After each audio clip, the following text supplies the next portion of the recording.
प्रश्न किया है। कल हम सभी ने सुना था ना कि माघ मकर गत रवि जब हुई, तीरथ पति आव सब कोई। और सभी संत जब अपने अपने घर को जाने लगे, याज्ञवल्क्य भी अपने आश्रम को जाने लगे और भेंट करने के लिए आए हुए थे, तो कहने लगे ऋषिवर आप ना जाइए। क्यों ना जाए? मेरे मन में एक संशय है, उस संशय का आप समाधान कर दीजिए। अब संशय क्या है? राम कवन प्रभु पूछो तो ही, कहिए बुझाए कृपा निधि मोहि। ये राम जी कौन है ऋषिवर? आप बताइए तो सही। आप उनकी महिमा का वर्णन करिए, आप उनके स्वरूप का वर्णन करिए। ये वास्तव में राम जी हैं तो है कौन? जैसे ही प्रश्न किया, उससे पूर्व इनके मन में भय भी बहुत है और ये पहले कह भी दिया कि ऋषिवर कहत सो मोहि लागत भय लाजा। मुझे शर्म भी आ रहा है कि मैं आपसे कहूं कि ना कहूं, पर जो न कहूं बड़ हो या काजा। अगर नहीं भी कहता फिर भी मुझे संतुष्टि नहीं मिलेगी, इसलिए मैंने आपसे पूछ ही लिया। देखिए भैया, यहाँ पर भरद्वाज जी ये कहना चाहते हैं कि कहीं ऋषिवर ये ना समझे कि क्या ये राम जी को नहीं जानते जो मुझसे पूछ रहे हैं। गोस्वामी जी ने परिचय भी तो दिया है, तीन ही राम पद अति अनुरागा। क्या परिचय है? तो कहा राम जी के चरणों में इनका अत्यंत अनुराग है, यही भरद्वाज जी का परिचय है। और बस ही प्रयागराज में वास करते हैं। तो यहाँ पर एक बात भरद्वाज जी ये नहीं समझ पा रहे हैं कि कहीं ये ना समझ लें ऋषिवर कि ये जानते हैं और फिर भी प्रश्न कर रहे हैं। तो ये भी कह दिए कि प्रभु मुझे लज्जा भी आ रही है, शर्म भी आ रहा है और मेरे मन में शंका भी है। तो बिना मैं प्रश्न किए आपसे रह भी नहीं सकता। तो क्या प्रश्न किया? राम जी कौन है? और यहाँ पर मूर्खतापूर्ण प्रश्न कर रहे हैं। क्यों कर रहे हैं? क्योंकि यहाँ से कथा प्रारंभ हो, अब सत्संग करने का अवसर हमें प्राप्त हो। मैंने कल भी जैसा कहा था कि जब हमारे हृदय में भगवान की कथा को सुनने की इच्छा होती है, तभी हम भगवान के निकट चले जाते हैं। और एकमात्र उपाय, सबसे उपयोगी, सबसे अच्छा साधन है भगवान की प्राप्ति का, भगवान की कथा का श्रवण पान। ये भगवान के चरणों में प्रेम कराने वाली है, भगवान के चरणों से जोड़ने वाली है। इसलिए जितने भी संत हैं वो भगवान की कथा से क्यों जुड़े रहते हैं कि मैं भगवान की कथा को जब सुनता रहूंगा तो मेरा जो मन है वो नित्य नवीन, नित्य प्रतिदिन वो भगवान के चरणों में अधिक अधिक अनुराग करेगा, प्रेम करेगा। इस प्रेम में वृद्धि होगी। इसलिए संतों का भाव ये होता है कि मैं भगवान की कथा को नित्य प्रतिदिन श्रवण पान करता रहूं। इसलिए वो अपने जीवन में भगवान की कथा को हमेशा सुनते रहते हैं। अब यहाँ पर कबीरदास जी ने एक बहुत सुंदर बात लिखी है। क्या? कि एक राम दशरथ का बेटा, एक राम घट घट में बैठा और एक राम का सकल पसारा, एक राम सब जग से न्यारा। यहाँ पर भरद्वाज जी ने क्या प्रश्न किया है? राम जी कौन है? राम कौन प्रभु पूछो तो ही। ये राम जी कौन है, आप इनके बारे में बताइए। यहाँ पर कबीरदास जी ये कहना चाहते हैं कि भगवान श्री राम एक ही राम जी एक ही हैं, जिन्हें दुनिया जानती है, जिनकी माया के वशीभूत ये सारी दुनिया है, वो भगवान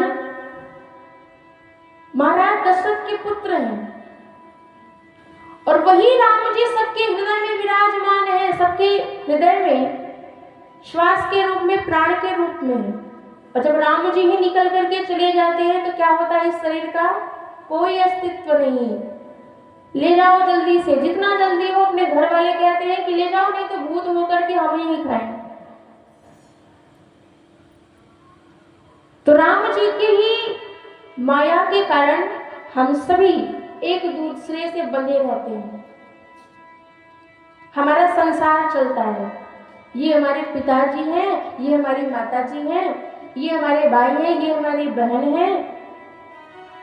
जितने भी रिश्ते हैं ये भगवान की माया के कारण ही एक दूसरे से बंधे हुए हैं। तो कहने का तात्पर्य कि ये जो राम जी हैं वो एक ही हैं। एक राम अवधेश कुमारा, एक राम सब जग से न्यारा, एक राम का सकल पसारा। और एक राम जी गट गट के वासी। ये जो राम जी हैं वो एक ही राम जी हैं। वही राम दशरथ का बेटा, वही राम घट घट में बैठा, उसी राम का सकल पसारा, वही राम सब जग से न्यारा। एक ही राम जी हैं। अब यहाँ पर भरद्वाज जी ने ये प्रश्न जो किया है कि जिनको अपनी पत्नी का अपहरण हो जाने पर बहुत दुख हुआ था, वो राम जी एक ही हैं। जाहि जपत त्रिपुरारी, जिनको भगवान शंकर भजते हैं वो राम जी, या अलग अलग हैं, या ये राम जी एक ही हैं जिनको भगवान शंकर भजते हैं, और एक जो अपनी पत्नी की, अपनी भार्या के अपहरण हो जाने पर, बहुत वियोग होने पर अथाह दुख में डूब जाते हैं। नारी विरह दुख लहयऊ अपारा। तो वो राम जी एक ही हैं या अलग अलग? अब यहाँ पर मूर्खतापूर्ण प्रश्न कर रहे हैं भरद्वाज जी। याज्ञवल्क्य जी समझ गए कि ये भगवान की कथा को सुनना चाहते हैं, इसलिए ऐसा कर रहे हैं। जाना मैं तुम्हारी चतुराई, मैं जान गया भरद्वाज जी आप चतुराई के साथ में प्रश्न कर रहे हैं। अब भगवान की कथा को सुनना चाहते हैं, इसलिए मूर्खों जैसी बात कर रहे हैं। मैं जानता हूं आप राम जी के चरणों में कितना अनुराग रखते हैं। अब यहां से देखिए भगवान शंकर की कथा प्रारंभ होती है। भगवान शंकर जो कथा के बहुत बड़े प्रेमी हैं, बहुत बड़े प्रेमी।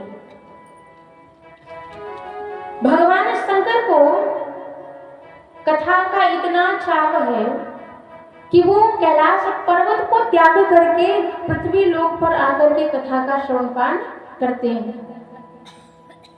ऐसे है कथा के रसिक भोलेनाथ।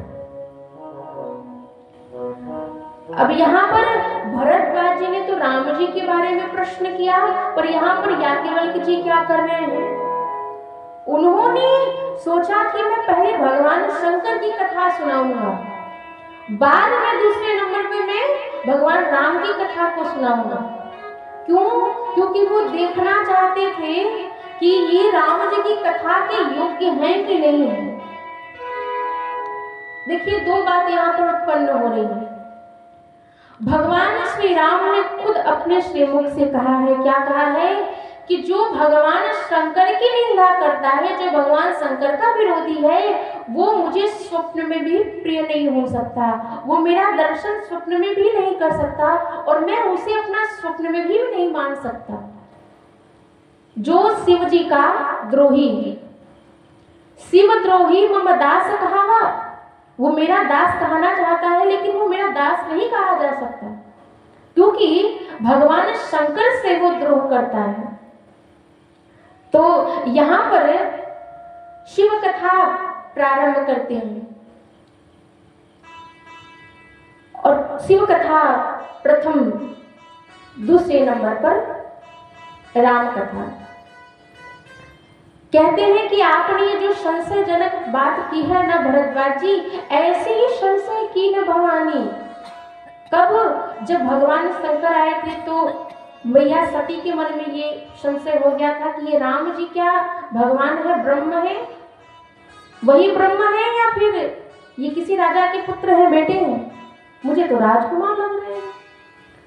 तो यहाँ पर जो संशयजनक प्रश्न आप कर रहे हैं कि राम जी कौन है, एक ही राम है या फिर अलग अलग हैं,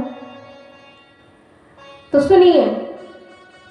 एक बार त्रेता